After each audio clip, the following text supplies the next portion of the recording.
নোয়াখালী 250 শয্যা জেনারেল হাসপাতালে গেল 3 মাসে শীতজনিত রোগ, প্রসবকালীন জটিলতা, পানিতে ডুবে দুর্ঘটনা সহ 57 শিশুর মৃত্যু হয়েছে। প্রতিদিনই ঠান্ডাজনিত সমস্যা নিয়ে হাসপাতালে ভর্তি হচ্ছে শত শত শিশু।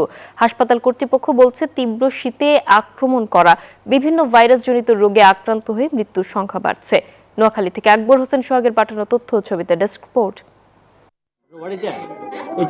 এটি নোয়াখালীর 250 শয্যা জেনারেল হাসপাতালের শিশু ওয়ার্ডের চিত্র। এই হাসপাতালে গেল 3 মাসে শীতজনিত বিভিন্ন রোগে চিকিৎসা নিয়েছে প্রায় 4000 শিশু। নিউমোনিয়া, শ্বাসকষ্ট, ঠান্ডাজনিত জ্বর সহ নানা সমস্যা নিয়ে প্রতিদিন ভর্তি হচ্ছে শত শত শিশু। এদিকে হাসপাতালের ওয়ার্ড সংকটের কারণে মেঝেতে চিকিৎসা নিচ্ছেন রোগী। বাচ্চা ঠান্ডা ধরা হয়েছে, নিউমোনিয়া মানে ভালোটা না খারাপটা। তারপর এখানে 6 দিন এখনো ভালো খারাপ বুঝি নেই। আমার বাচ্চার জ্বর, কাশ, সর্দি ছিল। তারপর আমি বৃহস্পতিবারে ভর্তি হয়েছি। এখন আল্লাহ দিলে জ্বর কমছে, এখন কোনো কাশ কমে নাই, সর্দি কমে নাই। পরীক্ষা যেটা কিছু এখানে করা, যেটা না থাকে ওটা বাইরে থেকে করে দেয় আর কি। গত কিছুদিন 15 দিন ধরে রোগী খুব কম ছিল, কিন্তু আজকে আবার 3-4 দিন ধরে রোগীর সংখ্যা খুব বাড়ছে। তার মধ্যে বেশিরভাগই নিউমোনিয়া। আমাদের স্টাফ যদি আরো পর্যাপ্ত পরিমাণে থাকতো, হয়তো আমাদের সেবা দিতে আরেকটু সুবিধা হতো। মোটামুটি আমরা যথাসাধ্য চেষ্টা করতেছি যে ভালো চিকিৎসা দেওয়ার জন্য, যাতে মৃত্যু রেট কম হয়।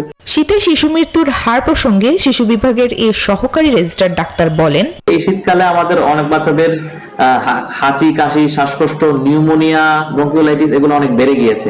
এছাড়া নবজাতকের ইনফেকশন আছে এবং প্রসবকালীন জটিলতার কারণেও অনেক বাচ্চা এখানে হয়ে মারা যায়। এদিকে লোকবল সংকটের কথা উল্লেখ করে হাসপাতালের আবাসিক মেডিকেল অফিসার বলেন, দক্ষ জনবলের অভাবে তাদের চিকিৎসা দিতে হিমশিম খেতে হচ্ছে। এত বিপুল সংখ্যক রোগীকে চিকিৎসা সেবা দেওয়ার মতো জনবল আমাদের নাই। তারপরেও আমাদের সিস্টাররা, আমাদের ওয়ার্ডের ডাক্তাররা অক্লান্ত পরিশ্রম করে যাচ্ছেন, তাদের চিকিৎসা সেবা সর্বোচ্চটা দিয়ে যাচ্ছেন। গত 3 মাসে তীব্র শীত সহ বিভিন্ন রোগে আক্রান্ত হয়ে 57 শিশুর মৃত্যু হয়েছে। শিশু মৃত্যুর এই হার কমাতে শিশুদের গরম কাপড় পরিধান সহ শীতে বিশেষ যত্নের পরামর্শ দেন চিকিৎসক।